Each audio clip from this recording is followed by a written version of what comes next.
All right, I call this meeting to order at 6 p.m. Please join me in the Pledge of Allegiance.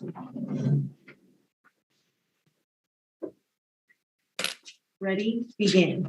I pledge allegiance to the flag of the United States of America and to the republic for which it stands, one nation, under God, indivisible, with liberty and justice for all.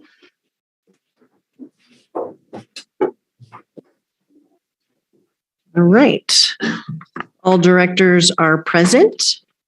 Moving on to number 1, approval of the agenda. Mr. Bartz, are there any changes to the agenda? Yes, I'd like to request that we move item 6G to right after 6A for the evening.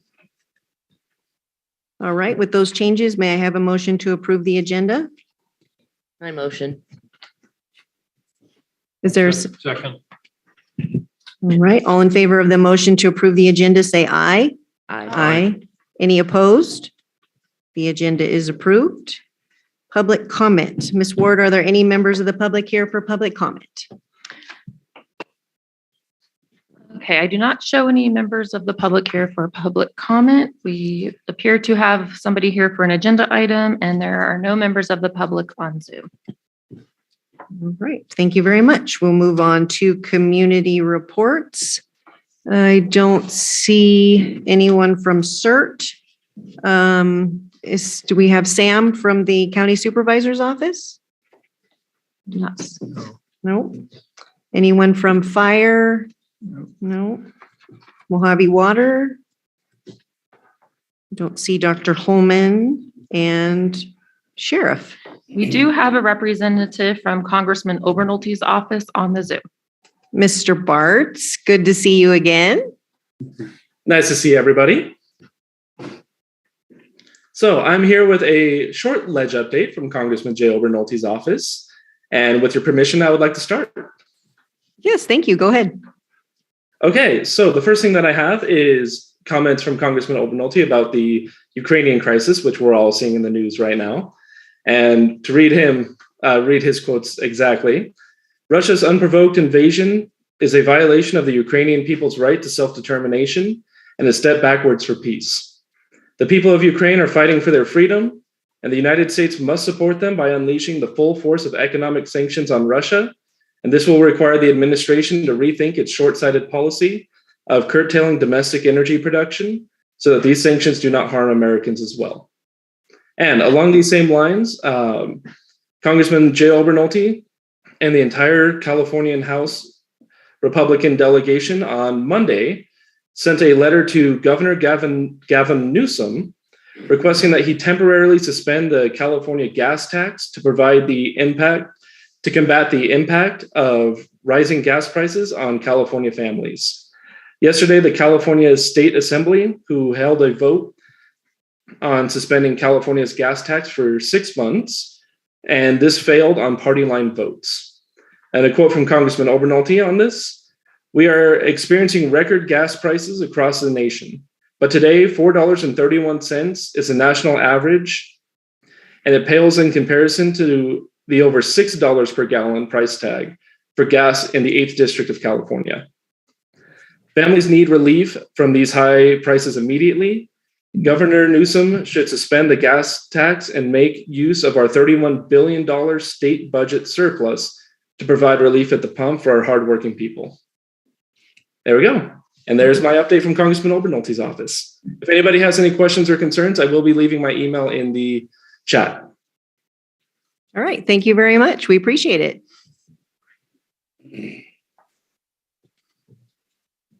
All right, moving on to number 3, consent items. Does anyone have any items they would like to pull? I'll move the consent items.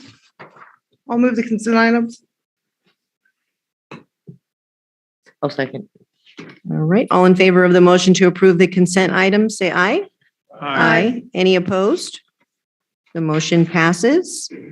Number 4, there were no matters removed from the consent. So number 5, presentations and appointments. Mr. Bartz. Thank you, Madam President. Tonight we have Brent Ives with us, who is going to be presenting the 2020 strategic plan for the district. Brent, can you hear me? I am here. Good evening, everyone. Madam Chair and Board, thank you so much for the time. I am back. It's been a while. There has been a number of things going on since I had been with you almost a year ago now. And that showed in the speed at which this came together. There were a number of pending items at the time, and it was decided by Dawn and your senior staff there to just hold until we had a degree of clarity on some of these things. The good news is that's a fresh new look. It goes from 2022 to 2027, and certainly some of those infrastructure items go longer than that. But the idea is to capture the big point ideas that the board at the time came up with, and to make sure that when it was hatched, it was reasonably up to date with some of these issues. And then, as you know, a five-year strategic plan, you look at it every January or February-ish. And as you do that, you can make those changes as needed to reflect reality. You can't always get these things clear, as we found out. Well, we found out a number of times in all of our tenures as decision makers. So, with that, Kim, are you going to put that up for us? I know they've got copies in the agenda packet, but are we going to review that together on the screen? I can't share that right now, but if you give me a minute, I can load it. I just want to point out a few different pages. You know, this is really a agenda item to review and approve. That being said, we realize that it's maybe been a while, although some of the items that have been updated are per your depth of discussion during the year. But the way that we do this is generally I lead you through a few of the topical things, and then I open it up for questions, and you can ask questions of staff, and you can also ask questions of me, of course. Although most of the updates were provided by staff.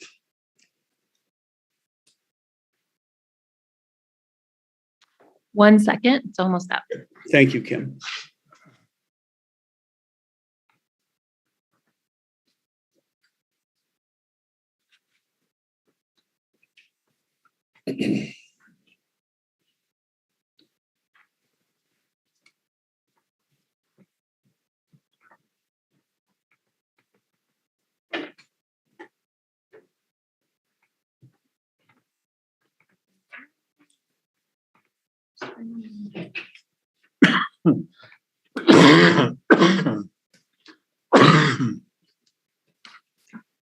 Okay, as you can see, there's the typical boilerplate up front, the introduction and so forth. But Kim, I'd like you to go down to the mission page really quick, and then we'll go to the next one after that as well.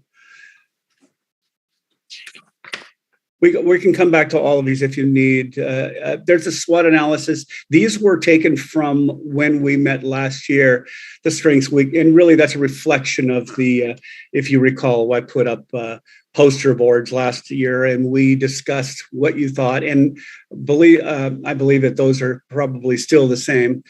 Your mission, though, is important to always look at to efficiently provide authorized services and maximize resources for the benefit of the community. It's always a good reminder for any board to make sure that this indeed reflects why their agency exists and how that you're going to make decisions, and the things that are in your decision pile when you look at every agenda every time you meet. This is the kind of thing that rings true in your head. And so it's a mission statement. Yes, it's also a value statement. It's also a reflection of what you have brought to the board level to make decisions for your community. And so it's really important to look at that when you can. And so I never miss an opportunity. And so, Kim, you can go on to, and I'm looking for the page number at the top of the next page. I think it's page 7. Yeah. So the plan management is really the process by which we went through. And if you recall last year, we went through the visioning process and you came up with 6 different bullet points. And Kim, you can, if you don't mind scrolling down to those. And here they are. We are constructing Field and Park. And this is a 5-year vision. So the question to you at the time was, what would you like to say 5 years from now? And so fast forward a year, and it was thought that you would still like to say these things. And so when you construct a vision like this, you project out 5 years and you say, if we could say these things, we say we had a great 5 years. And so we are constructing the Field and Park expansion. We continue to meet industry standards and maintain a healthy financial position through sound fiscal policies. We have increased our proactive relations with both our private and public partnerships. We remain on track with the replacement of water infrastructure. We have high employee retention and are successfully addressing employee succession. We have optimized our means and methods of communicating with our community. And almost any district, any water, sanitary, any location, anywhere in the state would say, wow, if you can pull these things off. And, there's some stretch goals here, as you know, better than I, because you've spent time with your staff studying what it'll really take to be in construction for Field and Park expansion, and to really be able to work the employee issues that are really difficult for all my clients in now and will be even more in the future. Getting through that and be able to say we still have that high employee retention and so forth. And so the vision is really the basis by which we build the structure of the plan on. And Kim, if you don't mind just going down. Yeah, go to the next page. Well, that's just page. And you'll notice that there are six different strategic elements. And Kim, if you don't mind scrolling as we go, but I want you to stop right here. Thank you. Perfect. Water resources is one of those 6 elements. There is an objective, a strategy, and a measurement section on each of the 6 different organized elements, water resources being one of them. And hopefully you've had a chance to scan these, but we're going to go to the table eventually. We're going to go to the table at the end where you really get the one-page view of all of it. And so, Kim, you can go on down and scroll down until we get to the next one. I want you to notice all the nice pictures. And of course, this is your 7 different steps of what you're going to do based on water resources in order to say some of the things in your vision. Same thing about Field and Community Park. It's part number 2. It's got an objective, a strategy, and a measurement section right up front. And then it goes down through pieces. And Kim, you can go ahead and move that. It goes down through pieces of what staff thinks it's going to take to get you where you need to go. And of course, one of the big pieces is hinged on your second bullet of vision, which is to maintain yourself fiscally, which is naturally when you're going to project to build a great community element like this. And you can stop right there, Kim. You're going to have to do some fancy financial footwork, but it's got to be transparent and it's got to be fiscally sound, which is another thing that you have called out in your vision. So those are the challenges, very typical challenges for a CSD that wants to really serve their community well. You never quit looking and planning for those great things, but you've got to do them in a fiscally sound way, is what you've told your community in this. Now, Senate Bill 1383 kind of popped up here while, it's been in law for a while, but because 2022 came along, it was judged to be a particular element here. I mean, there's a lot of environmental type elements here to comply with. And so staff has articulated what you should, what we're looking for endorsement on for strategic goals and strategic actions to be able to go. And there are 3 point, I think there's 5 points to this particular one. 6, sorry. And so it gets to financial efficiency, which I want to stop here and just put a shout out to your financial arm there, Gloria, and how this CAFR thing, as many of you know, I was a mayor of my city for 8 years and on the council for 23, I'm sorry. And each of those 23 years, our finance manager called it, we achieved the CAFR award. That is no small thing. It is a very transparent, very standardized way of achieving really the highest level of achievement in terms of financial planning and efficiency. And so your second vision bullet, if you recall, and I was just quoting that earlier about that fiscal soundness and making sure you're looking after your money, which is obviously the fiduciary part of our responsibilities as board members, is certainly met in reaching that every year. And then there are other things that are done oftentimes each year, but there are periodic financial studies, as you see, and you've seen them come and go, necessary to be able to do the things that you need to do. And of course, there would be a financial study in order to be able to afford a large amenity, such as the Feeling Community Park or the buildings or so forth, as you know. So that's how these things have to overlap. You propose, you have a great big vision, but you also need to balance it with fiscal potential. It's got to be able to match up. Go ahead, Kim. Thank you. So that's number 4. It's got 6 pieces, and those are many of them are fairly routinely done. And then there was a piece of your communication to your community, but there was also the recognition you had last year of the need, if you're going to pull some of these things off. I don't want to say it like that. You're not pulling them off, but if you're going to achieve some of the things that you've got in your 5-year plan, you're going to need to have strategic partners, private, public, et cetera, et cetera. And public affairs then, of course, is the ongoing effort to communicate with your community. And I can tell you that I've got 4 different CSD clients right now. All of them want to better communicate with their community. Please don't feel alone in that. Don't feel singled out in that.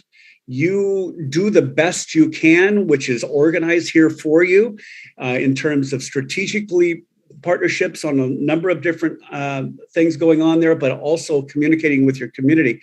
And honestly, it's a never-ending battle not a battle, but I'm sorry, my terms are off today, but it's a never-ending strive to be able to try to get the important messages out to your community. And what you'll see is with any of these strategic elements, you'll see in your staff reports, in your agenda packets, you'll see projects or efforts that are tied in with each of these, like the increased communication of the public in 5.1. You'll see projects over the 5 years that come and tie in with your overall strategy, which is part of the reason why it's organized in this way. And then, of course, there's community and business and now legislators and other professional organizations. And then there's the personnel management, which is what we talked about, the ongoing challenge of being able to have as good a staff as you've got today. This is not saying that your staff needs work. It's just saying that we need them to be as good as they are today 5 years from now. And so propagating that is not easy. It's not an inactive thing. So team building, internal communication, planning for that succession, not just letting it happen to us and us be surprised. And then, of course, keeping up on your personnel policies is so important. It's one of the things that is an ongoing it has to match law and ongoing legislation and so forth. And so that's a constant effort as well. So now that gets us down to, let's see, Kim, if you'd go on down, that gets us down to your map. And I don't think I need to spend too much time on your map. We certainly can, but I don't. Well, there is that Sheep Creek Mutual Water Company, which is a big part of your water resources plan, and how that's going to go, the company, I'm sorry. And that's going to, you know more about that than I do. But the plan is to do what's necessary to make that work out for everybody there. Now, that gets us to this last page, 29 pages. I want to point that out. It's good to have a strategic plan that's not 290 pages, but 29 pages, because it is consumable. I know you've already spent some time with the board, and we so appreciate that, because your staff has spent a lot of time with this. And they will spend a lot of time with this. You'll see this come and go, like I said, at every meeting, probably, and how agenda items integrate with this. And so there you are in the left-hand column. You have water resources, the park, the Senate bill, as we just kind of quickly reviewed. And you have the goals. There are 7 in water resources, 5 in community park. And then you see what staff is saying, okay, we think we can get that done by this time. Now, there are some formatting issues, I think, in this particular version, but for the most part, this is wrapped up. We might want to talk about a few of those. I know I sent an email today and we look at it, but I think it had more to do with formatting in the plan than anything. But I hope you understand this to be what it is, really the overview of what you're really going to do and what staff is saying. We hope to achieve this by this date. Some of them are in there and ongoing, which gives you, the board, it should give you the confidence that, hey, we're taking care of that. But it also allows staff to bring back pieces. For instance, look at 2.4. Establish basically public and private partnerships for parks and recreation programs. Well, okay, you might see that come back and they'll refer to that piece, even though it's ongoing. What staff is saying to you is that that's going to be something we're going to have to do for a long time. Look at the next one, the community recreation building and gym. We know that you're not going to you have to do 2.4 is what is being said in your plan before you could do 2.5. In a fiscally sound manner. So there's a lot of integration here, but it's only 29 pages and there are 6 pages of bullet point of boilerplate, I would call it, up front, just telling you how we did it, just telling your community how you did it. For the most part, though, board, this is your plan as proposed. I don't know if Don would like to say more about it at this point, or if Kim, there were any kinds of things that you wanted us to look at in particular because of that formatting. But I believe that we heard where you wanted to go. We contextualized that into 2022. We are proposing, here's what you need to do, and here's by when we think your staff thinks they can get it done. And that is your plan. So at this point in time, I want to make sure Don or Kim have anything to say about this. They certainly can now, and then we can. Yes, I just have a couple things, if that's okay, Mr. Bart. Sure. Yes, Sure. that's fine. Okay, on page 20 of the one that I handed out, which is section 4.0, financial efficiency. Actually, GFOA and CSMFO have gone away from the use of the word kafir. I guess it is a racial slur in Africa. So they have changed it to the ACFR. So we're going to be updating that throughout this document, and we've already begun to do that on our website and in our other documents. So that's going to be changed. You'll notice there are a few little typos throughout here. We have found them. We will be updating it before this gets posted. The other major change is on the vision to action table, which is your very last page, element 1.5. That should say it will be completed by 2024, not 2034, just a little slip of the keyboard. And so those are the major things. You'll notice from the last time that this was presented that the format has completely changed. And that is thanks to Jennifer over here, who put in the graphic design work to complete this. We also did a little bit of change around with the parks and the community building and consolidated that element and updated it with what is happening now. And went through the plan pretty carefully to make sure that it is accurate. And so other than the few little typos that we keep finding, because graphic design software doesn't have the built-in spell checker, we'll get those updated. So again, thank you to Jennifer for all her hard work on this. And that is all I have. Our staff recommendation is that the board adopt the district strategic plan. All right. Do any of the board members have any questions? No? Mark? Yes. Go ahead. I have an issue with the number 4 bullet point on the vision. And I made comments about it and wrote in when I sent in my changes or, my editing. The 4th bullet point, are we going to replace our water infrastructure? On the vision, page 39. Page 30. No. Page 39, it's under vision, the 6 bullet points, I'm sorry. The 4th bullet point.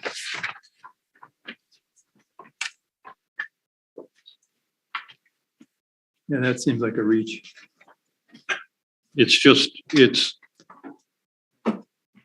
I made a comment, the structure of the sentence is incorrect, I think, personally. We're not going to replace our water infrastructure. We're going to replace what's necessary and keep it maintained. I don't know how else.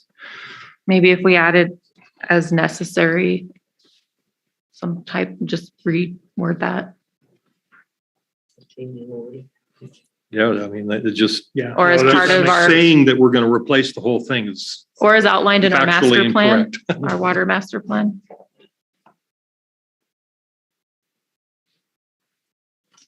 I don't have an answer to that. I just know that it's structurally incorrect. Yeah, let us reword that. Okay. I think we can correct that. Yeah, I believe the water master plan has no, there's nothing about replacement, just adding additional infrastructure. Yeah, I think the replacement of what's necessary necessary yeah. or whatever, something. Yes. Okay. I think that's an easy change certainly to make, and I think it's more accurately describes what's really being planned to do. Okay. That was my main one. There are some typos and other things that I can, one of the sections has different font, so smaller. I couldn't see it. Thank you, Mr. That's it? Yeah. All right, Deborah? On page 11, 6.1, I think we just changed the timeline on that for the meter replacements. And then didn't we squeeze them all into basically the current? Page 11. The timeline on it? There's agenda pages and there's plan pages, and so You're talking. Page 11 in the handout that we got today. Yeah, but it's page 1.6. 42. It's 1.6. That helps. Yeah, 1.6. It's page, okay. And so if it's Page 43 in the. yeah, it's going to be down in the table unless there are dates there in the narrative. I don't think there are. So would that be down in the table? Oh, Yes. I see.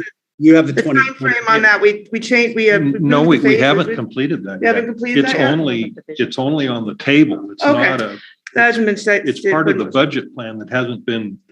Submitted yet, yeah. approved. Okay, TBD. okay. I know we've been discussing that. Yeah, no. I know that was changing. I understand you, but it's not been approved yet. Okay. But when you do your annual update of this is when you should reflect that. And Don and staff need to collect those kinds of budgetary and different kinds of movements that occurred during the year. And then that's how you refresh your plan and make sure it's accurately showing what's really going on. That item will be brought back before the board in the next budget workshop for consideration. There Thank go. you. All right, anything else? That's it. All right, Charlie, any questions? A comment on page, on the vision page, page 39 or page 7, whichever you're looking at. Maybe this is quibbling a little bit, but at the end of 5 years, I'd like to have the Cleveland Park expansion done. I don't want to be working on it. I want it to be done. If you want to talk about stretch goals, that's a stretch goal. Working on it, you could say we're working on it right now. So I'd like to change the wording a little bit if it's agreeable. Yeah, I think we can break down the phasing that the board approved and at least say that that will be completed. So the phases that we identified already, and then perhaps add a little sub point that we Yeah, are it's not a huge deal. It's Yeah. just, it's the just rest like, of the expansion. really, we can't build a park in 5 years? Well, some of that I think goes back to the funding. No, I know. The physical construction could be less than that, but the funding aspect of that may be a little. Well, it bit won't be longer. paid for a long time. That's not the issue. Construction is the issue. Thank you. Completion, actually, I think Director Johnson is really what you were saying. Completion is different than construction. Right. Right. I'd like to see it completed, but that would be a stretch goal that I think we should go. Indeed. Staff would So you have to suggest- tell you the reality of such a stretch goal. And I think I remember having this discussion on perhaps both of the matters last year, but I think certainly this one is what description do we really want to use there? And I think we allowed staff to go back and put in what they thought was reasonable, but it could be perhaps a little more specific about the phases and so forth. I think if you would like to put completion in there, that would give staff a challenge to meet that goal. Indeed. Since this is a strategic plan. Yeah, it's a 5-year, needs a it's a challenge. 5-year goal, right? So a 5-year goal could be to complete it. It doesn't, it's updated annually. That's fine. Thank you. Okay, and I That's don't have any questions or comments. So thank you, Mary. Thank you very much, Mr. Ives. We appreciate it. It's my pleasure being here. So with that, we move on to 6A. That is Item 6A. 6A. Okay. Discussion and possible adoption. Sorry. Question? No. Okay. Discussion and possible adoption of the district's strategic plan. Mr. Barnes. Thank you. I'm not going to go back over the strategic plan since we just did this 2 minutes ago. Please don't. But it is the staff's recommendation for the board to adopt the district strategic plan. I move adopt a strategic plan As amended. as amended.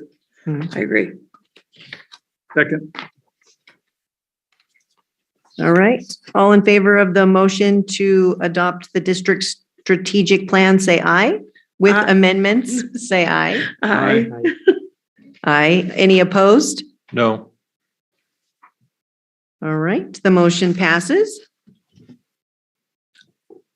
All right, we are moving on to 6G. Thank you, board. Thank you. Bye.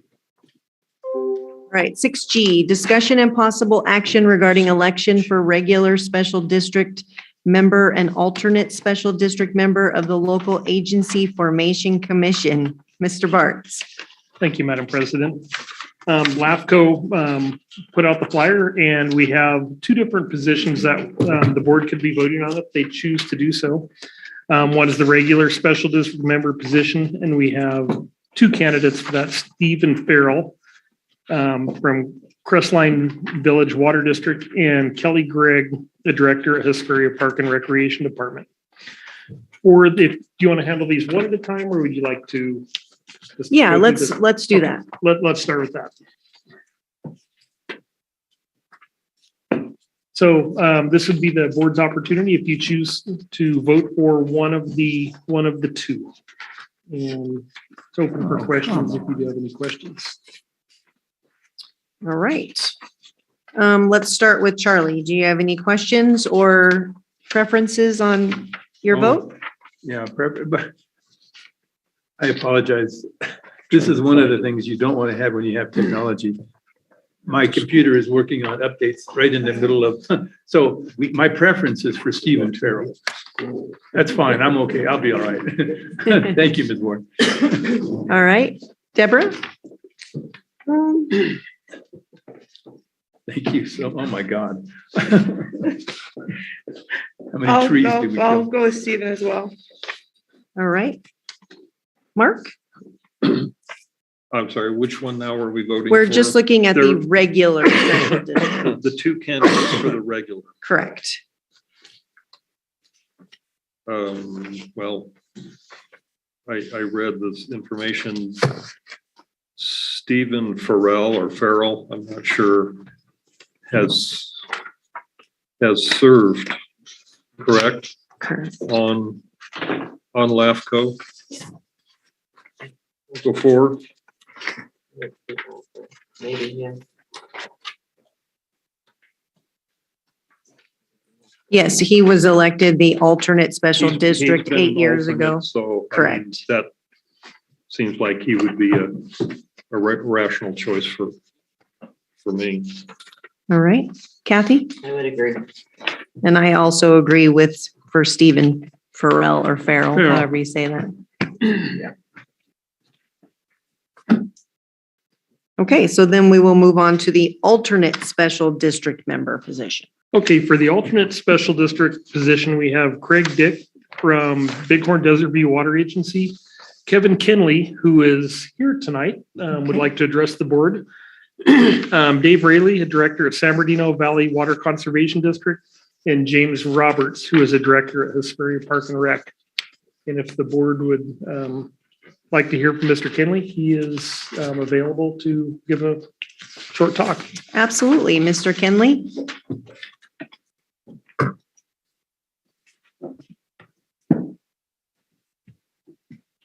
Good evening, President Kiawa and board. Yes, Kevin Kinley, I'm from Cucamonga Valley Water District. I serve as one of the directors on their board. I am what I call one of the freshman directors. I just finished my second year as a member of their board.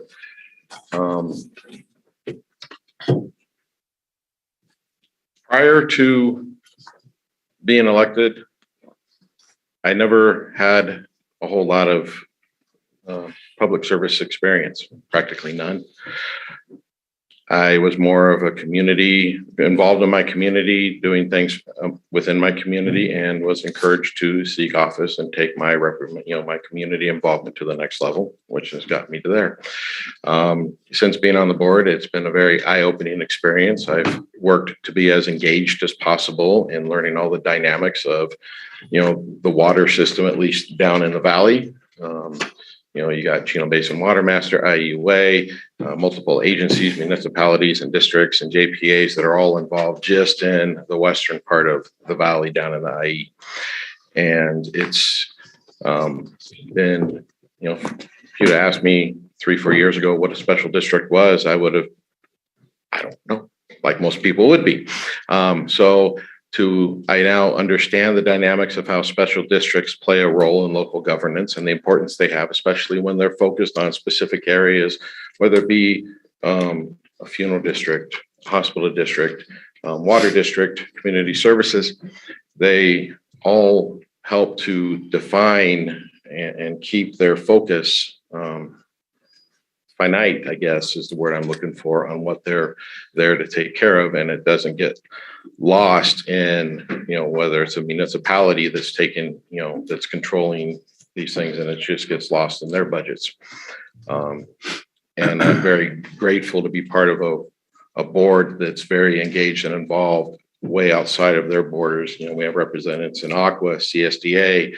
So I've been, and one of our board members, Jim Curtalo, has been serving on the LAFCO Commission for upwards of 20 years. So I've been able to learn from their involvement. And last month, Director Curatolo approached me because he decided he did not want to seek election or re-election onto the commission. And, said with how he's seen me be on the board the last couple of years, that it would be a good fit for me, that he thinks it's something I would be able to take on and do well at. And I also spoke to Steve Farrell and Kimberly Cox, who also sit as representatives for special districts. And they have given me their endorsement as well. And then I also have a relationship with Supervisor Rutherford, who has served on the commission as well. And she said, it should be just right for me. So here I am, hoping to have that opportunity to be elected to the alternate seat and learn on the job as Steve Farrell has, and be a good representative. If you have any questions, I'd be happy to take it. All right, any questions? Mark? What is your view of the role of LAFCO and the special districts that it oversees? Its role is to help to define the boundaries, and if there's going to be any annexations, or you have the situation where, I don't remember the name of the water agency, your Sheep Creek, when situations like that come about, they're there to help make sure the process is done well and proper. I know they have played a significant role in some smaller conservation districts being taken over by some larger districts, and to help to keep those districts separate. They help to do the evaluations of how well they're being run and if they're being run properly. Thank you. Kathy, any questions? Deborah? Oh, Charlie? I just wanted to thank you for coming up You're welcome. and saying hi. Yeah, I was just going to agree. say that. Appreciate you going out of your way and coming up here. Well, I'm you can surprised also you thank found him for us. that. She said that you enjoy meeting people if you're, going to consider them for something, and I took her advice. I also want to add, thank you for calling in and doing that at our previous meeting. Yeah, You're welcome. yeah, good. All right, if there's no other questions, thank you you. so much. Mhm.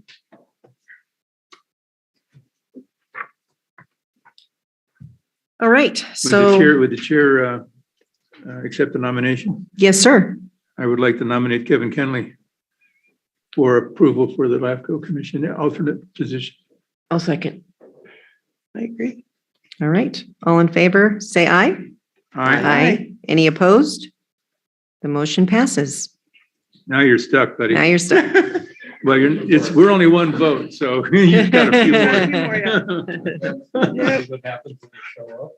Yeah, Different game. that's right. Safe travels home. All right, moving on to 6B, review of draft ordinance number 2022-02, establishing uniform solid waste, recycling, and organic waste disposal requirements. Mr. Bartz. Thank you, Madam President. I'm going to turn this one over to my solid waste in-house solid waste experts. Wizard. Wizard. Yes. Are you sure you don't Yeah. want to? No, I'm gonna let you have this one. Okay.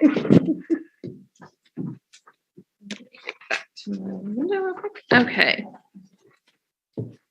So as you're aware, the state has adopted SB 1383 with the goal of reducing organic waste in our landfills. Their goal is 75% reduction statewide by 2025. These regulations include providing organic recycling service to all residential and commercial properties, establishing an edible food recovery program, meeting procurement requirements, tracking third-party organic waste haulers, creating education and outreach material, and conducting inspection and enforcement activities. Beginning in January 2022, so this year, jurisdictions that were not in full compliance risked facing enforcement measures, including financial penalties of up to $10,000 per day.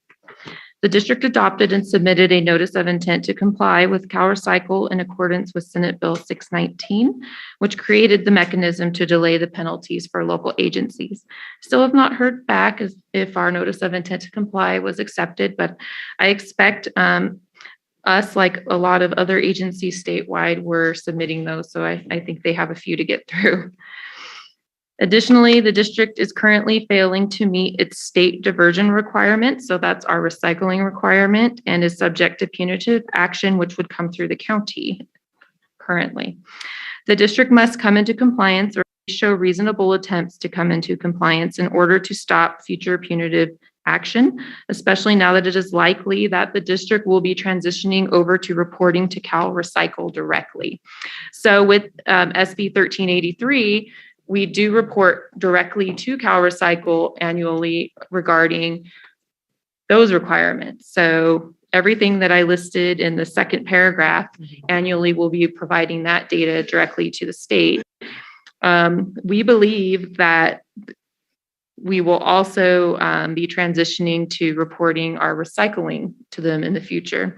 Nonetheless, the county does require us to complete a annual report, which matches the one that they submit to the state annually. And we've been under their umbrella for that. And so even though we have very low recycling numbers, countywide, they've been compliant. What's very interesting is today I received an email from county staff where they let me know that on the business side of things, the state has cited them as being not compliant with business recycling, which prompted them to send me a letter to ask what we're doing and to provide our numbers. And so back in 2016-17, I was kind of beating this drum about that at some point when CalRecycle begins its enforcement of these things and the county comes out of compliance, they're going to come after us. And here we are today. So I did submit the data to them, and they thanked me for my report and have requested that I do that quarterly from now on. So we will be doing that. So if you look on the next page, so page 64 of the packet, I've been tracking our trash versus recycling tonnage since about, what year is that? 2017-ish.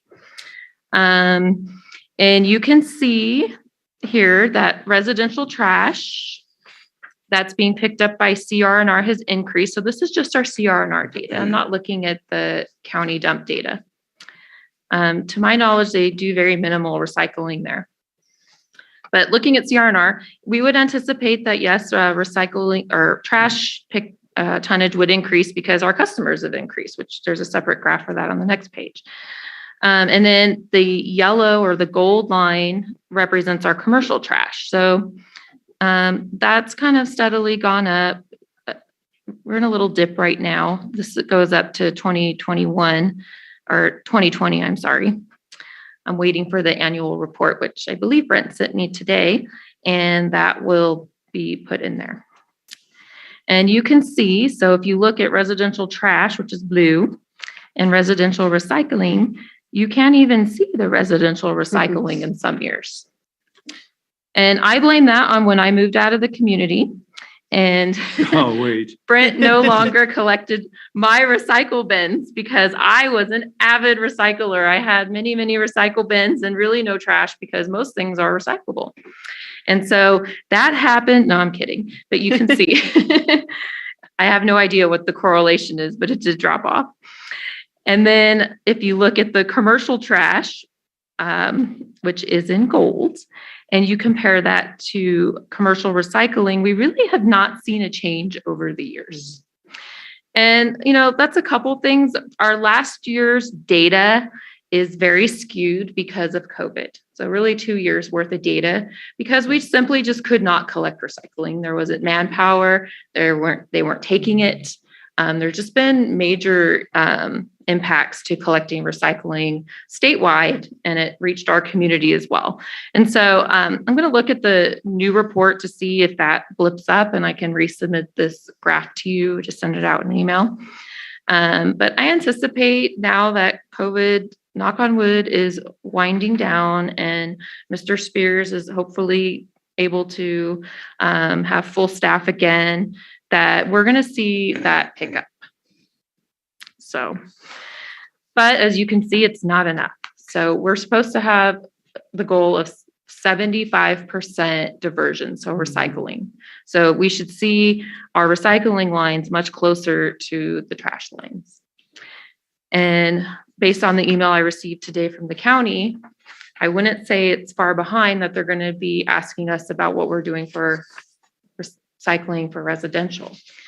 We do offer drop off at the CR in our yard. So for those residents that would like to drop off their recycling, that's there. We are going to start an aggressive campaign to remind people of that.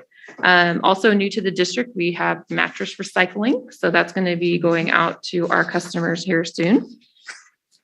And so all of that kind of counts to our totals. I mean, even in our office, I track all the electronics by weight to put in our report. Everything that gets disposed of, even our shred.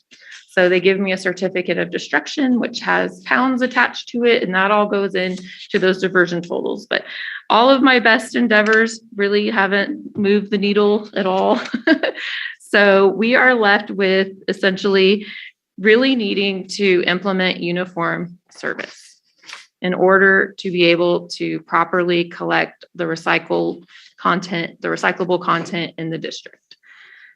And in order to comply with SB 1383, because we are already required to collect organic residential waste and commercial waste. But as we've explained before, the only feasible way to do that economically is to have all of our customers subscribe to solid waste service so they can pick up everything. And the other thing is unfortunately, without an ordinance with an enforcement mechanism, people will put trash in the recycle bin and people will put recyclables in the trash bin. And it will be very interesting to see what they put in the green bin, which is coming. So we have to have some sort of enforcement mechanism just to let people know, hey, this is a warning. Let's show you how to do this. And, if it continues, we have, some proposed fines in this draft ordinance. So tonight before you, we have the draft ordinance. Oh, before I get to that, on page 65 of the packet, so page 3 of the staff report, I'm proud of this. When I started here, I had a goal of getting more and more CR in our customers because this was coming. So essentially when I started working here, all of these new recycling requirements went into place. And I knew that someday we'd be sitting here talking about this. And I really wanted to mitigate the impact that this had on our customers. So we're at 67% now. We were much lower when I started here in the 40s of residential customers that are subscribed to optional solid waste service. So they don't have a recycle bin, except for the little community right over here. If they want one, we give them one. But our customers, right now they have the option to have their trash picked up weekly. So this ordinance here essentially requires that all of our customers in the district, so residential and commercial is schools and businesses and multifamily housing for the purposes of this ordinance, and that they recycle and that they just properly dispose of their food waste into their green bin, which we are very fortunate is also your green waste bin, because some jurisdictions don't have that option. And so with that, I have attached a draft of ordinance 2022-02. I'm still working on it. So this is what was put into the packet as far as formatting. So if you see any wonky formatting issues, I've probably already addressed them. Or if there's any numbering that's not correct, I've gone through this pretty carefully. But please let me know if you see anything like that anyway. And then I am here to hopefully answer your questions, as is Mr. Spears from CR&R and our legal counsel, Mr. Kennedy, who has reviewed this thoroughly, and we've gone back and forth on it. And so I don't know if Mr. Kennedy has anything to add, but I will just sit here and answer questions. Mr. Kennedy, did you have anything to add?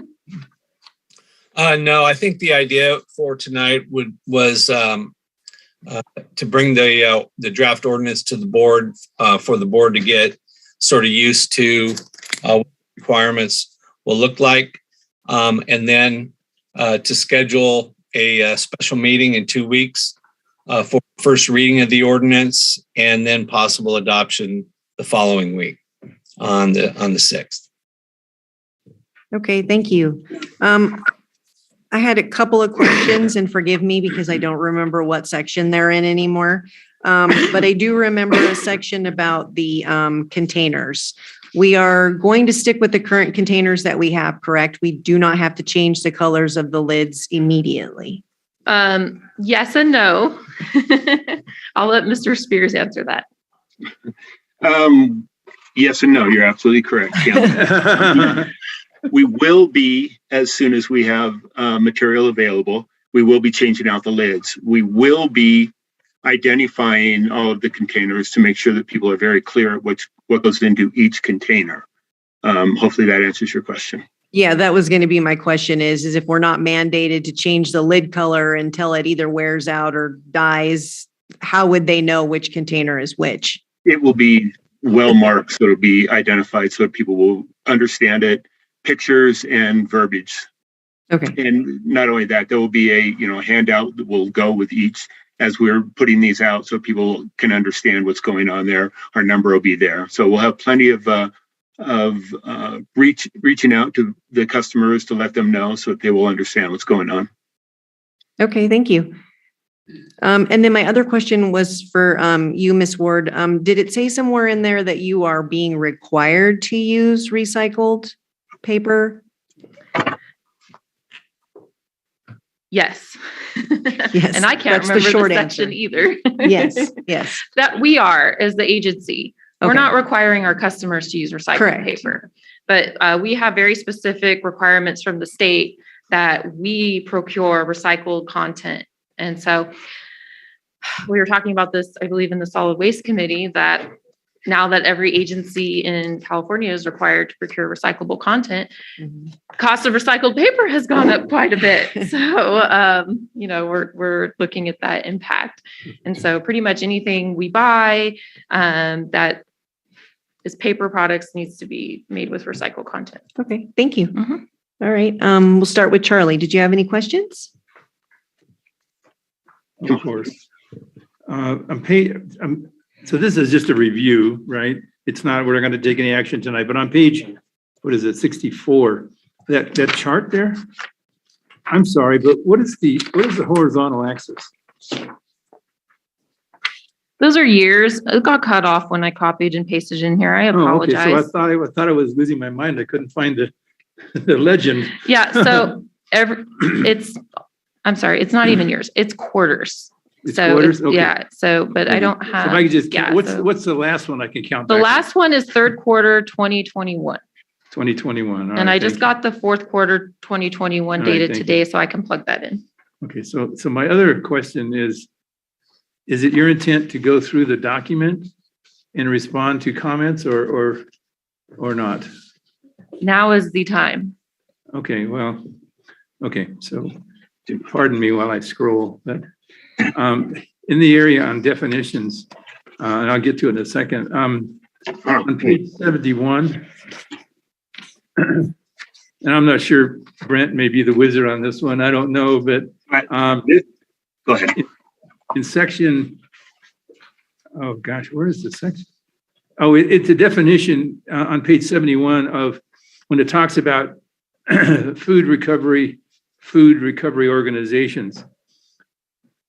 There are approaching 10, I think, food pantries and food outlets where people go to collect food, low-income folks.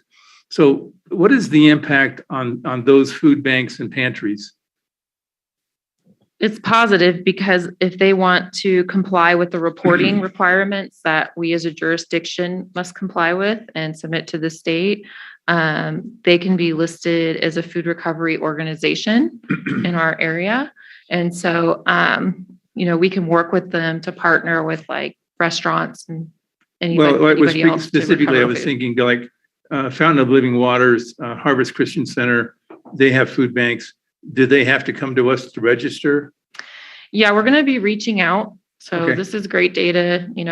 We're starting our foray into that. And St. Vincent de Paul at the church. Right. Yeah, okay. And then just making sure that they meet the health and safety code requirements for, food handling, and that they're willing and able to do the reporting that is necessary. Okay.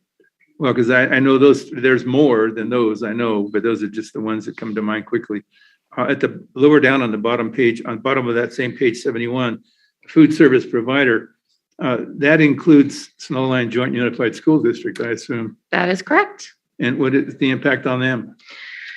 So I was talking with Robert Chacon about this, and, they're concerned about what they need to do. And again, we're employing Mr. Eco in the lower grades.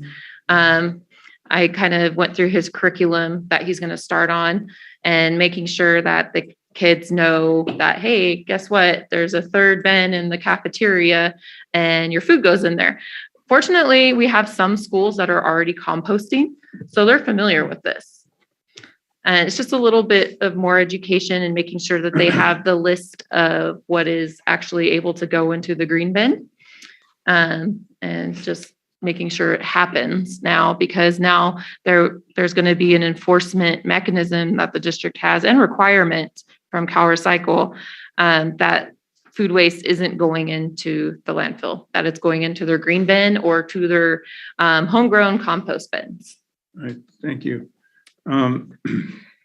Page 73, under the definition of a large event, and I'm not sure of the attendance, but average of more than 2,000 individuals per day, particularly. But let's assume for a moment that Fun Days was wildly successful. Would this impact them? Yes, it would. They would have to comply with that as well. Because as you're aware, large events usually bring lots of food vendors. And so instead of like right now, CR&R provides us with the temporary event bins. So those cardboard bins. So there's 2 right now that are provided, one for recycling, one for trash. There will just be a third one. Okay. That's green. And I assumed that, but I wasn't sure. On page 80, item E, so there's all kinds of things in here. Fee of civil debt, and this whole issue of liability for solid waste collection fee, which is the Section 9 title. There's things in here about mandatory collection fees and all these procedures where it says the district's board of directors shall cause to be prepared a report of delinquent fees. So I guess my question is, what is the district's involvement in this lien in penalty area? So sounds like it's going to be a staff hit. Yes. So as you may recall, when we adopted or amended our franchise agreement, we added in the election for the district to do the billing. So because we have the customer data, and it just makes it easier for when we're compiling reports that we have that data. So we're looking very seriously at from day one, maybe the district doing the residential and transitioning to commercial billing. We're already have this fee as a civil debt, actually the exact verbiage in our existing commercial ordinances. And it's modeled after what we do for our water customers, because this is a required service. And so you can't get out of having it by not paying it, because it's a state requirement and it's a district requirement and it's a health code requirement that you get rid of your trash once a week. Okay. And so just like water, if you don't pay it, you could get shut off, and then, but you still will incur fees, and there's penalties for doing follow-up late billing and collection and stuff like that. And so just like water, annually we'll be bringing a list of all the delinquent account holders, and we'll mail them like we do our water customers. And then anything that goes unpaid will go on to the tax rolls. Interestingly, jurisdictions like Adelanto, and I swear Brent was telling me about another one. They bill for solid waste collection on their tax rolls exclusively. They don't even send a bill because they have such a transitory population, a lot of renters. Wow. And so it was very, very expensive for them to do all of that follow-up debt collection and leaning and all of it.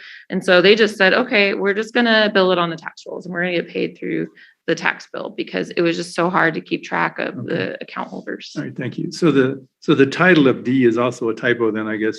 It says fee a civil, so it's supposed to be fee as a civil debt, right? We can change it. It's exactly copied and pasted from our ordinances. I'm just, you said check it out. So No problem.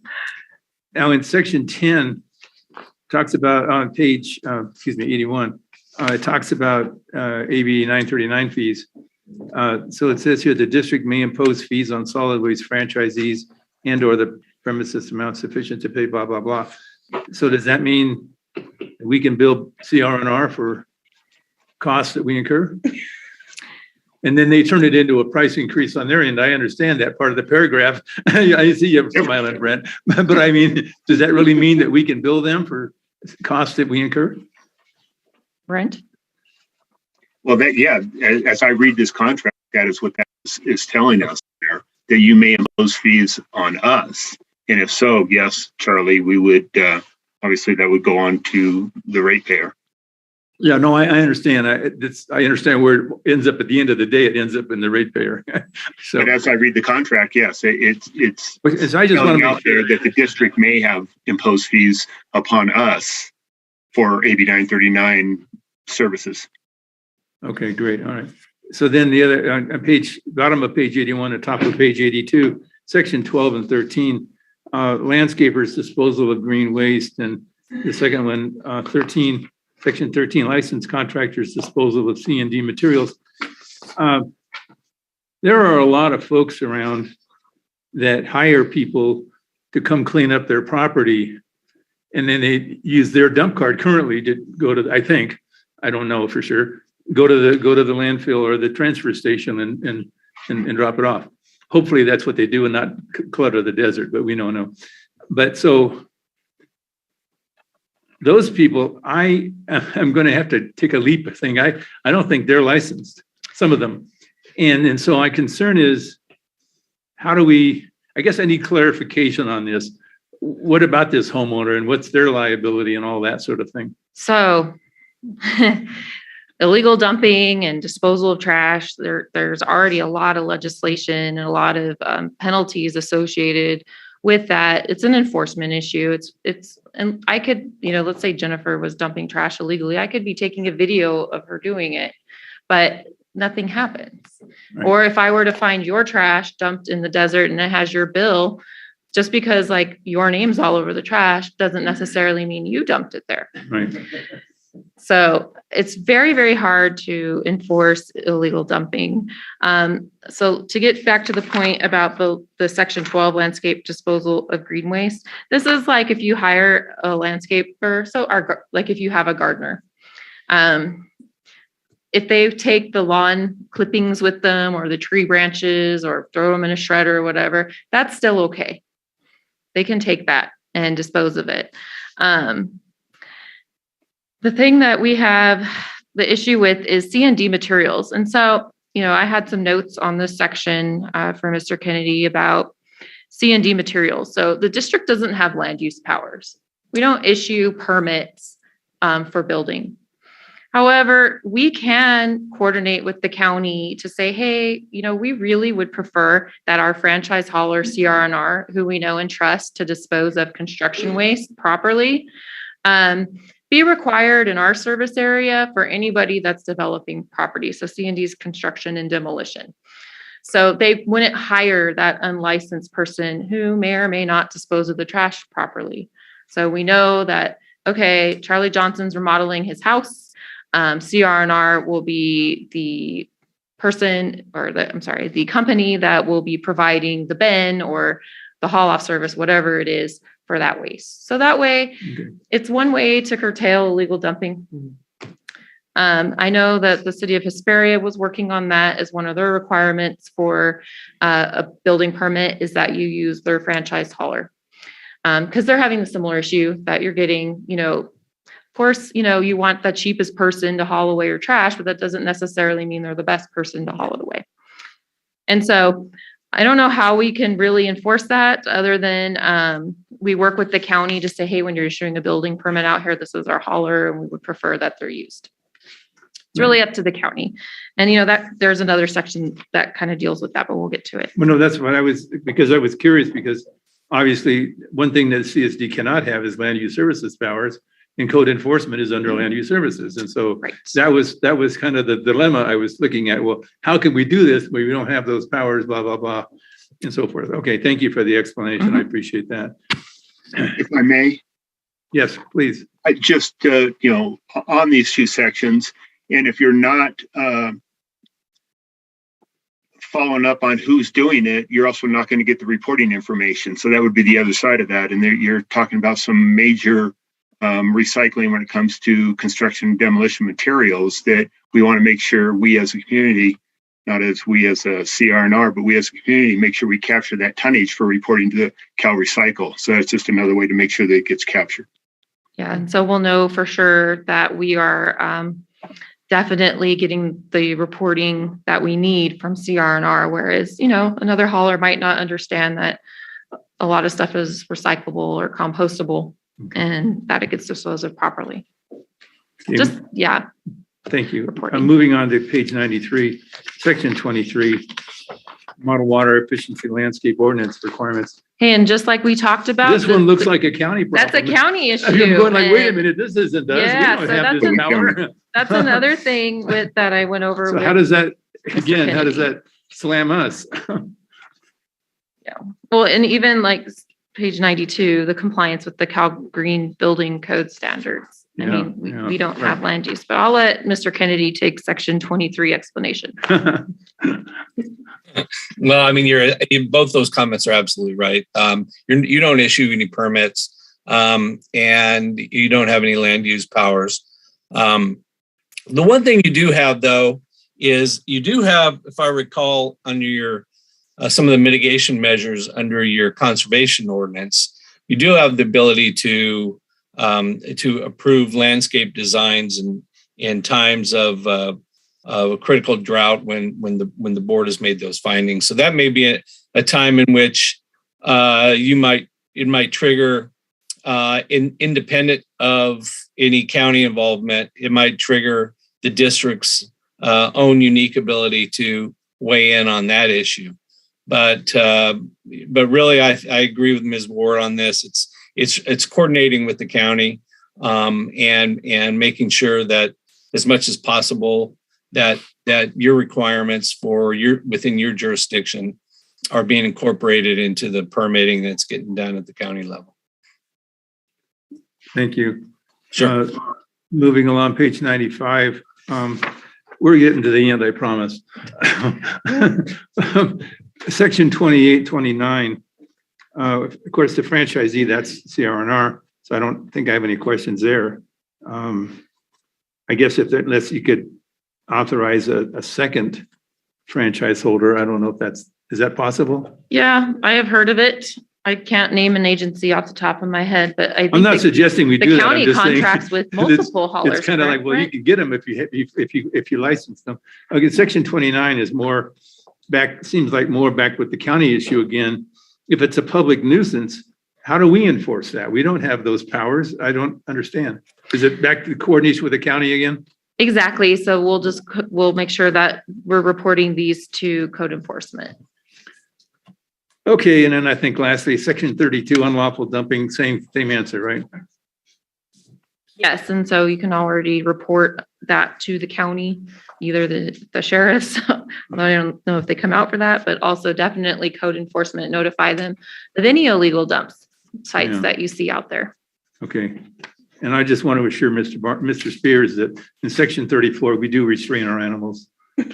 So we're not going to bite your guys, okay? It's not going to happen. In section 36, inspections and investigations by the district. Are we really going to do this, or is CR&R going to do it? It's a combo. Right now, CR&R is our, eyes and ears on the ground Why are because you they laughing, see the Steve? trash. Well, because I mean, that's an absolutely fair point. I mean, it's an absolute fair point, kind of in the same vein that the board, had to struggle with when it came to your, the water conservation orders that you received from the state board, is you kind of feel compelled because of the regulations to put this into an ordinance and give the board and staff the authority on this. You under section 37, you're making the general manager authorizing the general manager to enforce this ordinance. We give him a badge? Well, I mean, we kind of talked about that with your No, I know. ordinance. Don has that ability through your parks ordinance. There was some authority given through your conservation ordinance. And this is similar to that. In fact, the language is pulled, pretty much directly from those ordinances.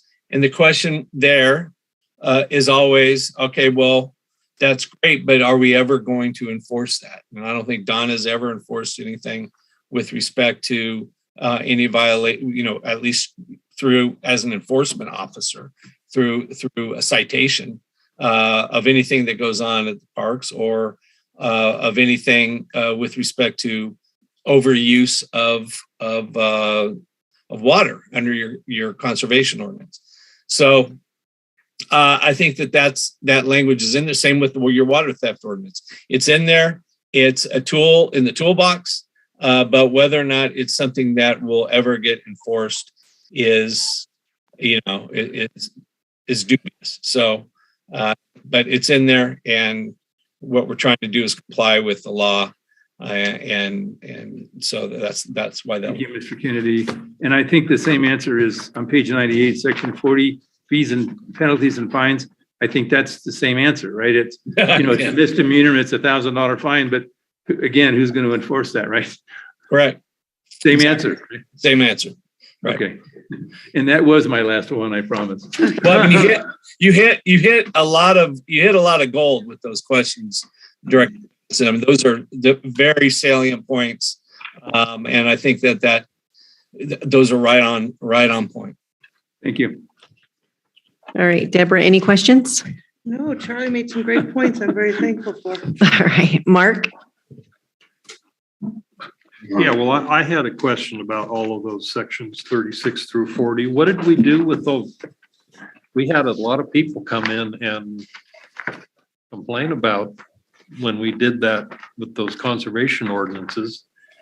And what was the resolution on those? Because that's basically the same concept here as Mr. Kennedy suggested, that it's the same thing. Yeah, there was a lot of misinformation in the community at the time. If you recall, people came in saying we're going to throw them in jail. Yeah. If they took a shower.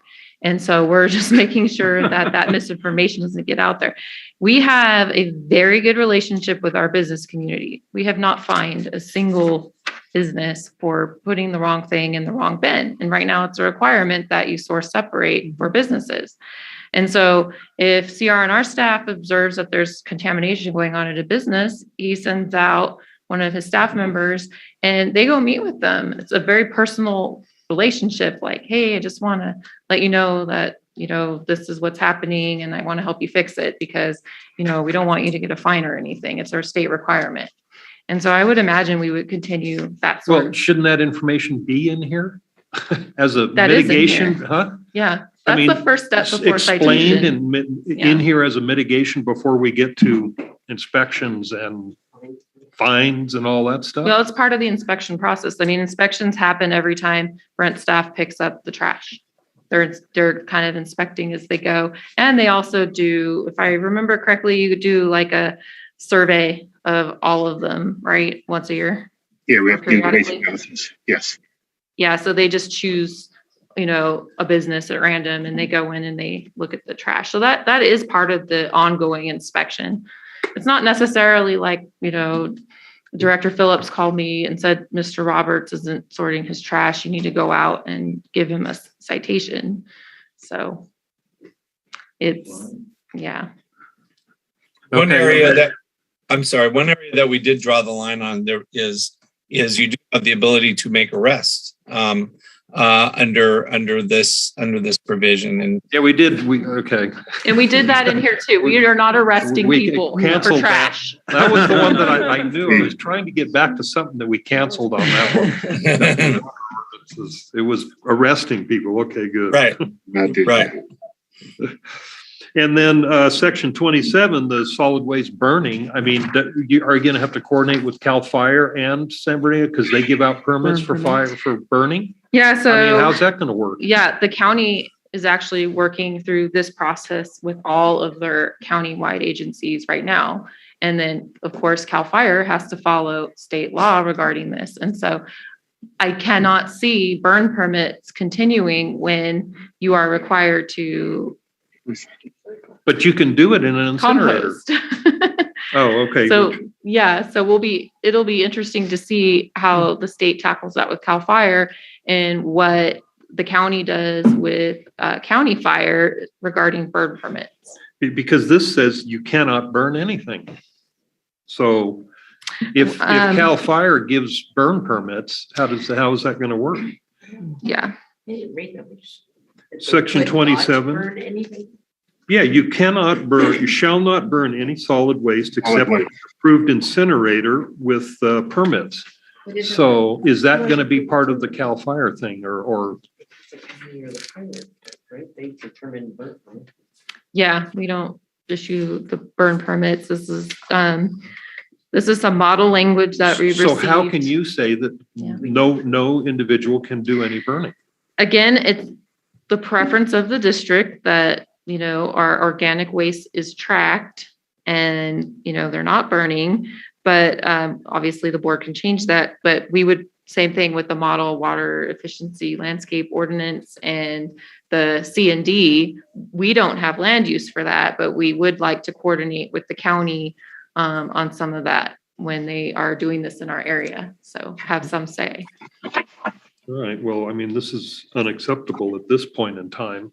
Just. Yeah. I mean, we're in discussion here, but this doesn't work for me. Anyways, let me put a big question mark here and I'll get back to you with some information. Section 18, it's very complicated. Are you going to have some kind of classes or something? Oh, you know it. What page is how that? to do this? Yes, Mr. Roberts, what page is that? Section 18 is page 86.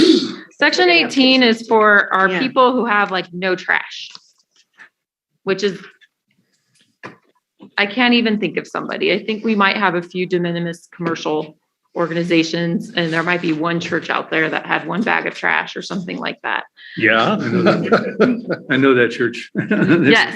Not mine. We do know that church.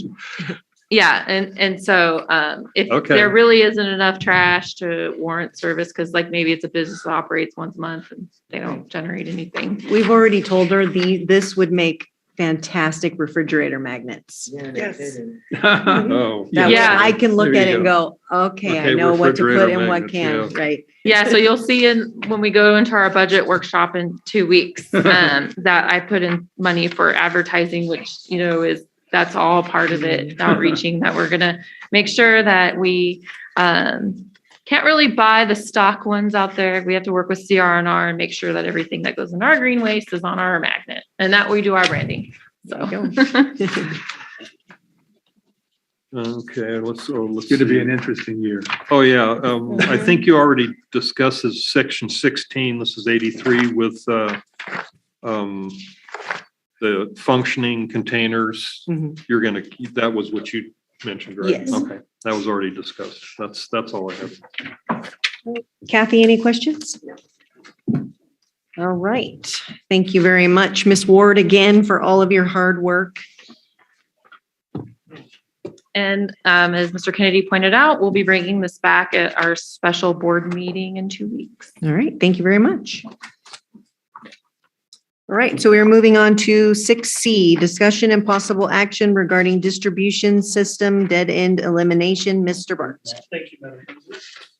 In February, the board had a discussion and asked that this be placed on. In February, the board asked that this be placed on as an agenda item to talk about the distribution dead ends and coming up with an analysis for what this would cost.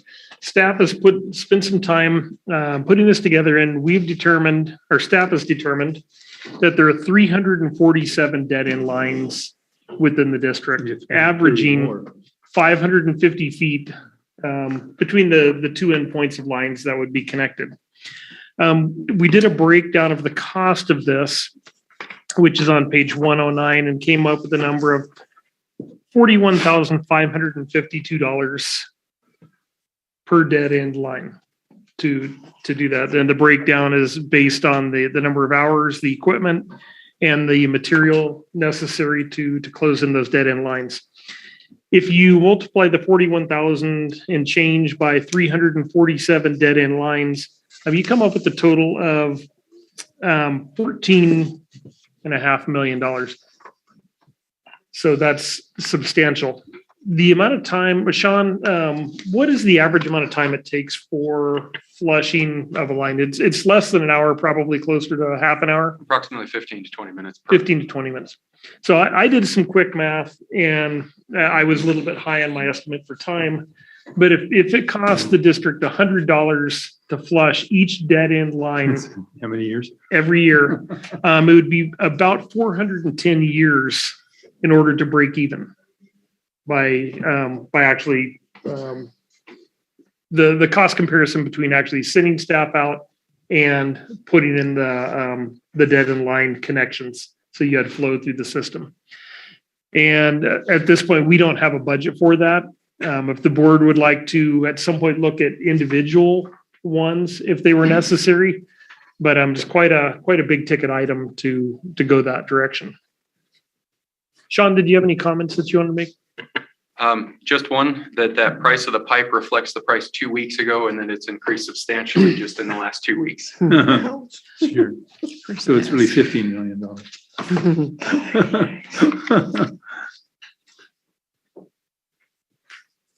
Now, Sean, I do have a quick question on the math. I should have asked you this prior to this. So the 347 dead end lines, that's 347 dead ends. That is correct. So would that be half of that because you're connecting two dead ends into one? Yes. Some cases, not necessarily. Yeah. Some are. Yeah, some are. So it could be a little bit less than that, but in any case, no less than $7 million. I should have asked you that prior to the meeting, and it just occurred to me as I was reading this. Not in every instance. Some would eliminate, so you would get a 2-for-1, so to speak. But there's also dead ends that are not able to be looped, as well as blow-offs. If you look on page 1, is that page 110 in the book? It shows the dead end lines throughout the district. You can see some lines that kind of follow the contours of the land, and that's exactly what they do. Very similar to the alignment of the aqueduct, because that flows at almost flat going through there. And so that the contour of the earth, so you can see the pressure zones, some of those lines dead end, and they could not connect into a line across the street because they would be in a different pressure zone. And it would require an additional cost to install a pressure reducing station at those intersections. And with that pretty short presentation, if you have any questions, we'd be happy to answer any you have. And we have Sean here that can probably do a better job than I can with some of the technical information. All right, let's start at that end. Kathy, did you have any questions? Not yet. Okay, Mark? Deborah? No. And Charlie? Well, good news and bad news. I'm the one that kind of brought this up, and so I apologize for all the staff work. But the good news is you now have 347 in dead ends when you used to have 317. So now you know more than you did before. So it wasn't a total waste of time. But thank you for the effort. And I concur with the recommendation, by the way. That's all. Okay, and I don't have any questions. So is there a motion? Just informational only. Just a discussion? No requirement for a Okay. motion. My pen died. Okay. All right, great. So then we will move on to item 6D, discussion and possible adoption of resolution number 2022-10. Nope, we already, oh, yep, sorry, wrong one. Placing in nomination Don Bartz, General Manager, as a Director of the California Special Districts Association's Southern Network Seat B. Mr. Bartz. Yes, I will attempt to keep this pretty short and I will. I was appointed to the California Special District Board on seat B about a year and a half ago. It is now time for the election and I'm coming up for election and I would appreciate the board's support. Actually, without the board's support, I couldn't do this, but I might appreciate the board's support and a nomination to run for the Southern Section Network seat B. All right. You have our support. All right. So this one, I need a motion. I'll move the recommendation. I'll second it. All right. All in favor of the motion, say aye. Aye. Any opposed? All right. The motion passes. Thank you very much. Another excuse to go to Sacramento. You know, what's been great is over the last 2 years, there have been very few trips to Sacramento. A lot of the meetings have been held virtually. Good. And it's much like we're doing here tonight. It does save quite a bit of the travel costs for attending some of these meetings. Nice. All right. Moving on to 6E, discussion and possible action regarding Wilson Ranch Road Pipeline Protection Project. Mr. Bartz. Thank you. I'm going to let Sean handle this All one. right. Thank you, Mr. Bartz. The district has a pipeline protection plan stemming from the fiscal year 2021 to 25-26, which consists of 5 phases that replace one section of pipeline per year across those years.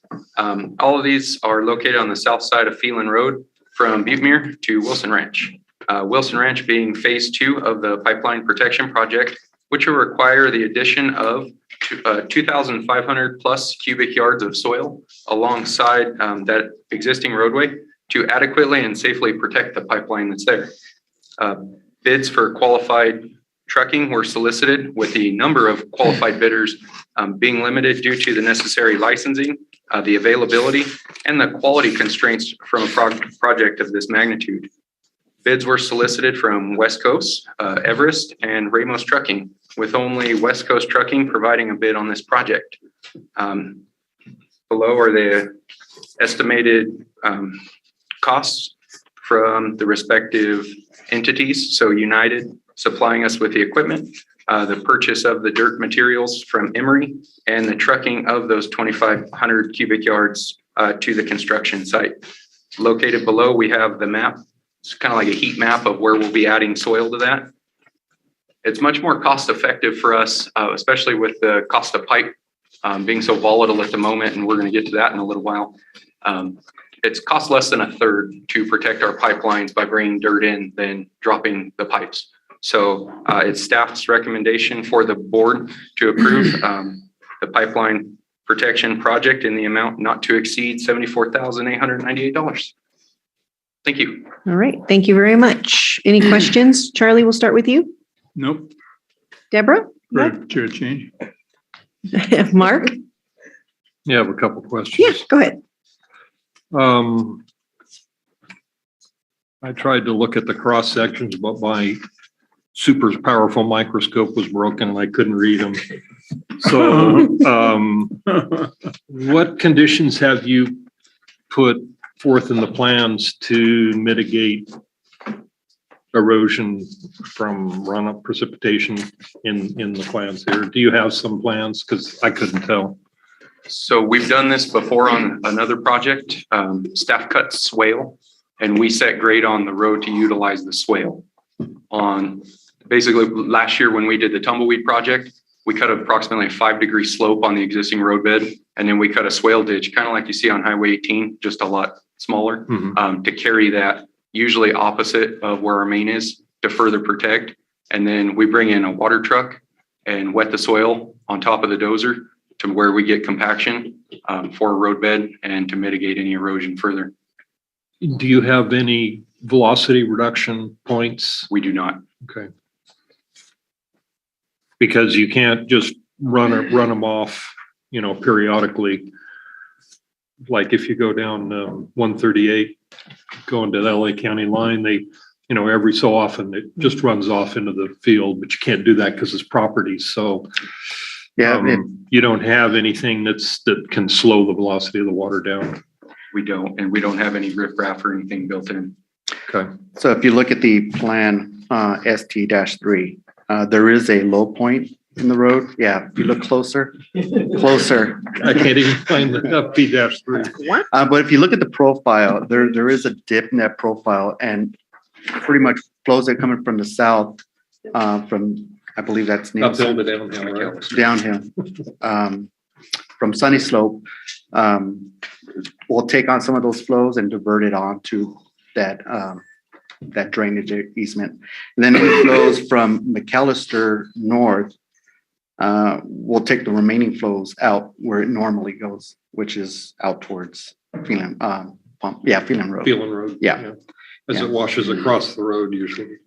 Yes. And Okay, I was just curious because that's, the issue on all of those, especially as you say, south of Phelan Road, that gets pretty steep, and some of those roads are 4 feet below ground level. And what normally catches the velocity of the flows going down, for example, tumbleweed, we've seen several storms come through and it's really been dissipated. So it spreads the flow across them versus a channelized erosion. And that's where you get a lot of that. It sheets down the road and washes the whole road away. Yeah. So Anyways. sheathing is what you accomplish is less erosion. Sheeting is less erosion than funneling it. But I was just curious because I couldn't see in the cross. So can I just follow up on that?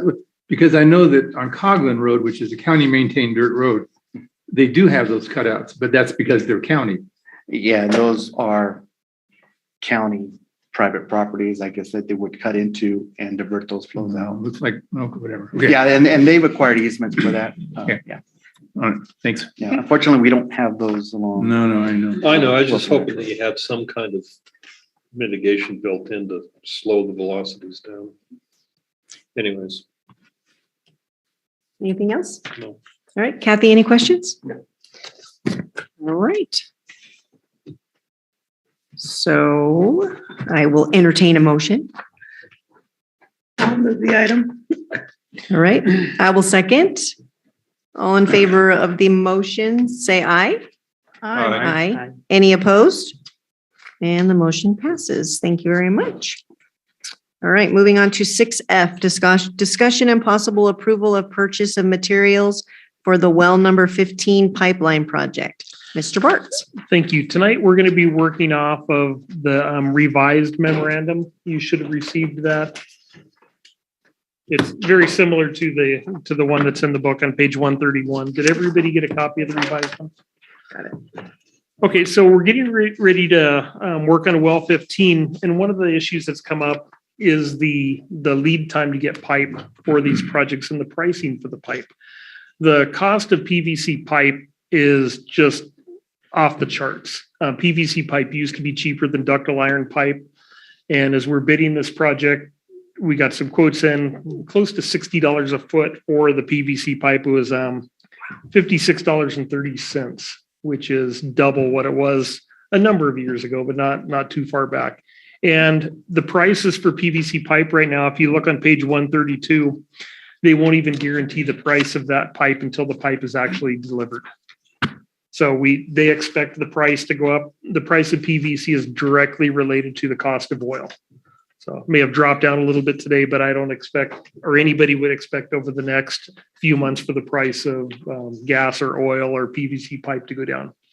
We did look at an option, which is the ductile iron pipe, which surprisingly is cheaper than the PVC. I think ductile iron pipe is a better quality pipe, will last longer. If we could put ductile iron pipe in the ground all the time instead of PVC and we could afford to do it, we certainly would.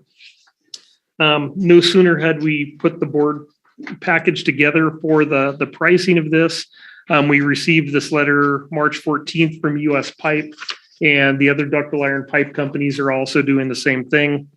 And there's now going to be a surcharge, which comes out to approximately 5%.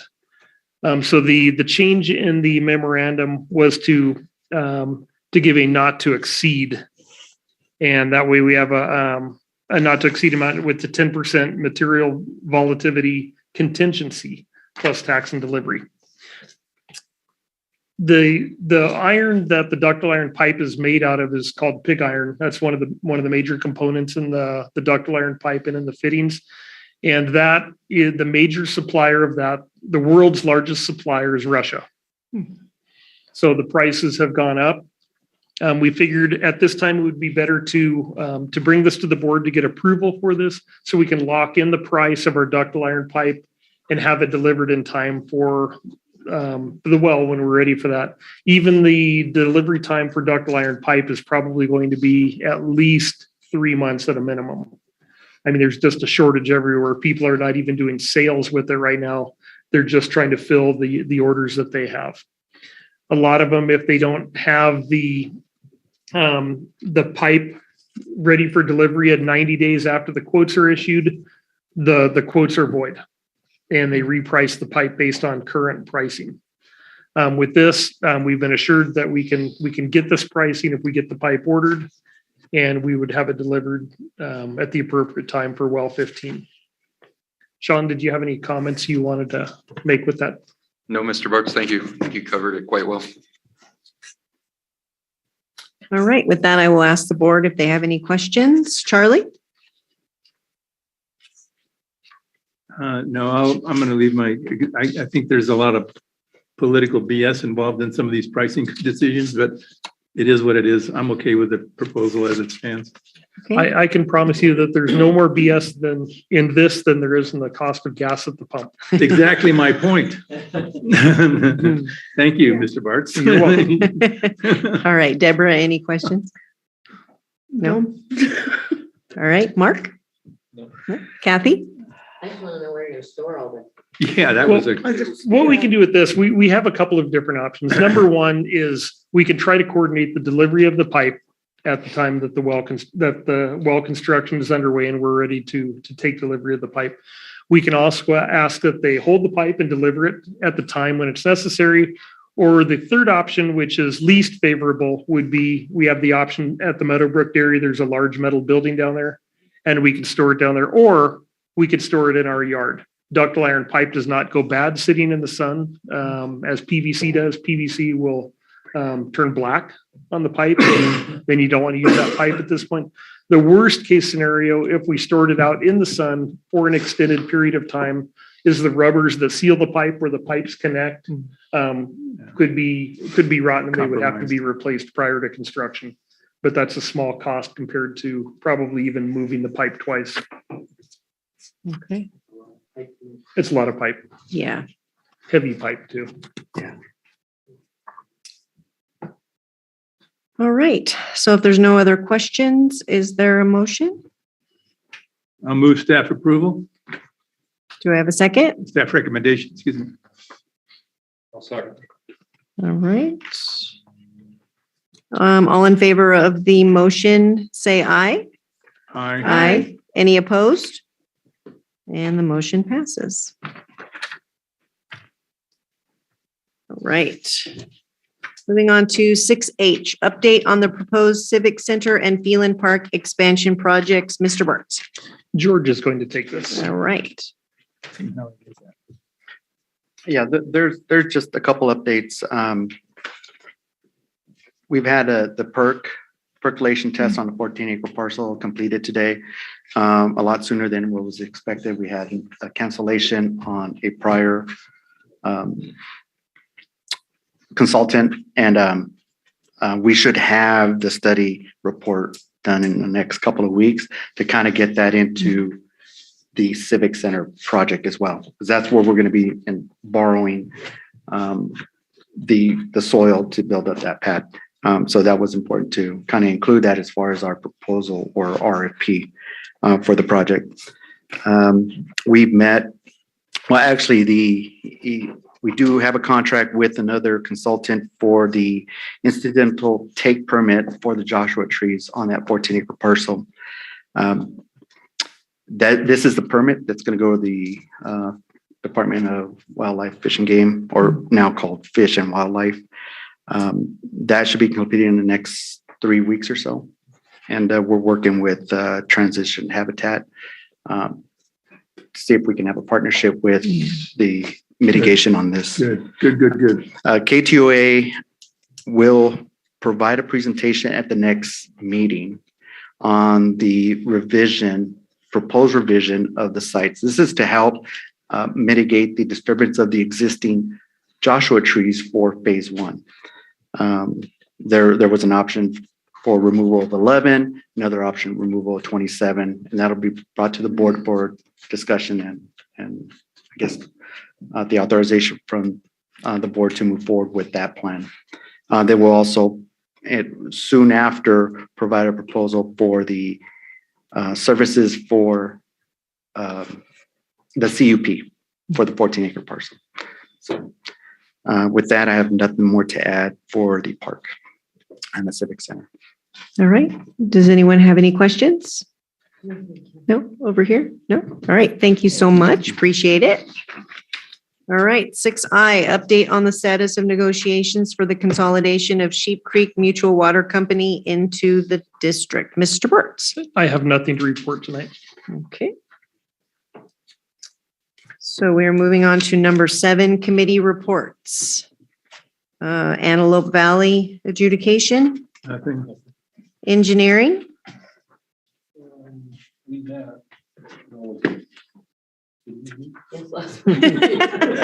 Yes, Yeah, we met and the pipe was the main part of the discussion besides the normal maintenance features, which the board voted on tonight.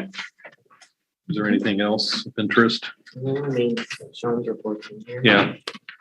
Most of the reports in here. all right. All right, finance committee, March 23rd. all right. Legislative committee, We don't meet till, is it May? Or April? Is it sometime in the next 2 months? Yes, sometime in the future. It's a bit of time. Yeah.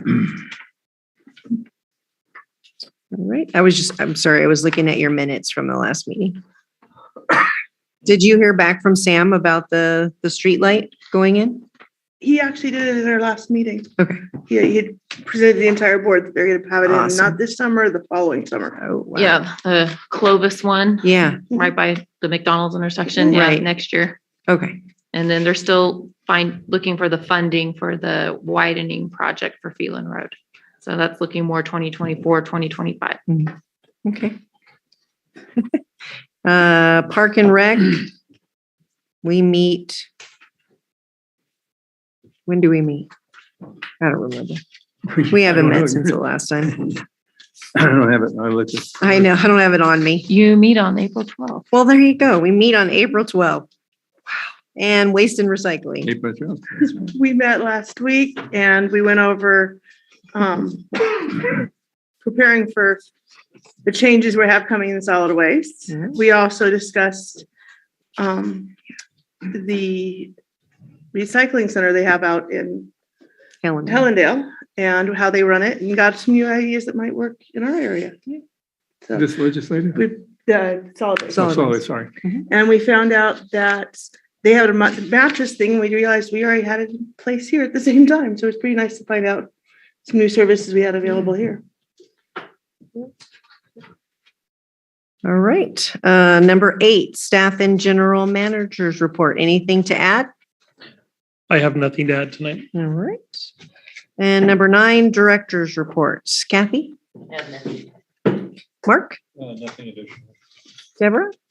Next week I'll be attending the PPHCSD meeting and we'll be up for election for a spot there. So we'll see how it goes. All right. Charlie? No, I just wonder what the value added is for a 9-minute legislative meeting. That's all. We were actually. It doesn't require an answer. This is a smart ass comment by me. President's report. I have nothing to report. All right. Number 10, correspondence and information. Miss Ward. Yes, so you have our billing schedule, and then going in the bills and out to the schools for April, we have our Earth Day art contest. Again, those. So good. Yeah, thank you, Jen. Those go, the winners end up in our calendar. And then just some samples of what's coming up in our future bills regarding getting more of our residential customers used to the idea of our quote unquote curbside service, and also letting them know that there's free recycling drop off. And then a couple pages over, you see our Earth Day community cleanup and tire days coming up on Saturday, April 16th. And then we're excited, we get to do another kids baking class that's in the spring, April 23rd. Very, very, very popular class. Always way more people than even sign up. And that's all I have for that. All right. So number 11, review of action items. Did we have any prior meeting action items? Yes, and I'm happy to report we closed out the one about the dead ends this evening. And then the Asplund revenue, I believe, went to government fund. That was our final determination. Yes. Okay. And current meeting action items, were there any? I have a couple from the solid waste ordinance. So, okay. All right. Then number 12, set agenda for next meeting. So just a reminder, we're having a special meeting on March 30th. And at that meeting, we will be discussing our budget. And we'll having the first reading of our solid waste ordinance. And we will have a item regarding a sublease at our dairy property. Okay. Do any members of the board have any items you would like to add to the agenda? No? All right.